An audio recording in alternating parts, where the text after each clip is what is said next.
Hello everyone and welcome back to my channel. Today I'm going to be chatting about the first book in a mystery series that has been on my shelf for so long, and I finally picked it up. I have a lot of thoughts about it, so let's just go ahead and get started.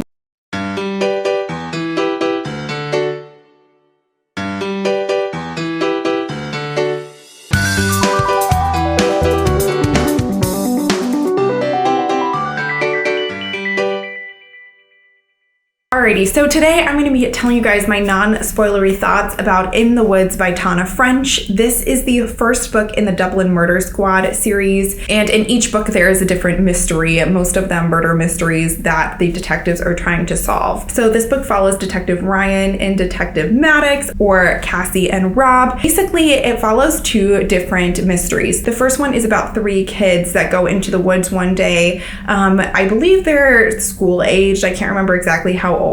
But only one of the children comes out alive, and he has blood in his shoes and his clothes are all torn up, but he has no idea or can't tell anybody what happened to the other two children, and it's a cold case, so the other two kids have never been found. Now flash forward, the surviving boy is now Detective Ryan, which is not a spoiler, it's on the back of this book. He is now called back to that same town where the two kids went missing to investigate the murder of a ballet prodigy who is found killed on an archaeological site. Now, I would say that this book was not the classic conventional mystery book that I've read, which tends to be very fast-paced and very plot-focused and not super focused on the characters. This book very much focuses on kind of the twisted aspect to a lot of the suspects in the crime, but also focuses a lot on the psychological toll that having this job and being a detective takes on both Rob and Cassie throughout the book. Not only that, you really get to explore the dynamic between the two of them and their difficult relationship at times, but I thought that that was really well thought out and really well done. I thought the writing in here was also absolutely gorgeous. I really appreciated how much description was in this book, and I know that there are some readers that are going to say I really did not appreciate how much description was in this book,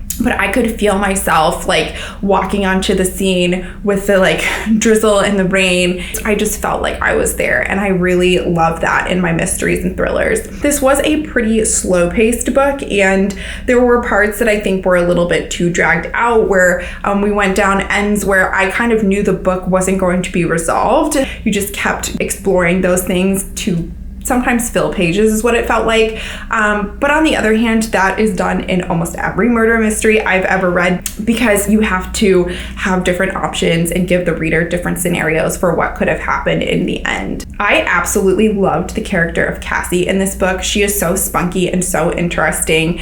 I found Rob to be interesting to read about, but he's a little bit moody and frustrating sometimes, and sometimes I just wanted to scream at him and get him to get his life together, because he would make really poor decisions throughout this book. But I think that that also kind of led into the realism of this book and how it felt like not a perfectly choreographed mystery book, which I really appreciated. Now, the ending of this book, I'm not going to give away the ending, of course, but the ending of this book is extremely polarizing, and in many of the reviews, you will see people that absolutely love the ending, and you will see people that absolutely hated the ending. And the main reason for that is that I will just say it is pretty open-ended. There certainly is some resolution. You are not just left completely out in the open with none of your questions answered, but there are a lot of loose ends, and there are a lot of questions that I had as I got to the last page. For me personally, I was a little bit disappointed that we didn't get more resolution for one of the plot lines. I felt like the way that this book was marketed, and I felt like the reason why so many people picked this book up wasn't really the focus of the book at the end, and a lot of detective cases don't get a perfect conclusion, and I think that that kind of added into a lot of the kind of realism of this book. But at the same time, as a reader, you want that satisfying feeling of knowing what happened.